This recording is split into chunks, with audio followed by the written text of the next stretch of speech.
যেভাবে নগ্নভাবে দলীয়করণ করা হচ্ছে, ইতিমধ্যে বাংলাদেশ ব্যাংকে যেভাবে দখল করা হয়েছে, যেভাবে বিসিবিকে যেভাবে এখন আর বাংলাদেশ ক্রিকেট বোর্ড এটা নাই, এটা হয়ে গেছে হচ্ছে বাপের দোয়া ক্রিকেট বোর্ডে পরিণত হয়েছে, যেভাবে দখল করা হয়েছে বাপের দোয়া ক্রিকেট বোর্ড।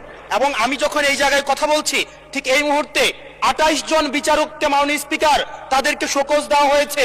তাদের ব্যক্তিগত তাদের চ্যাট গ্রুপে তারা হচ্ছে তাদের মতামত প্রকাশ করার কারণে বিচারকদের হচ্ছে মাননীয় স্পিকার শোকজ দেওয়া হয়েছে। আমাদের হচ্ছে পিএসসি, আমাদের হচ্ছে দুর্নীতি দমন কমিশন, যদিও এটা কাজীর কেতাবে আছে, গোয়ালে নাই, কিন্তু এটা কিন্তু একাডেমিক ভাবে এটাকে ইভেন ইন্টারন্যাশনালিও এই জিনিসটা কিন্তু অটোনমাস হওয়ার কথা।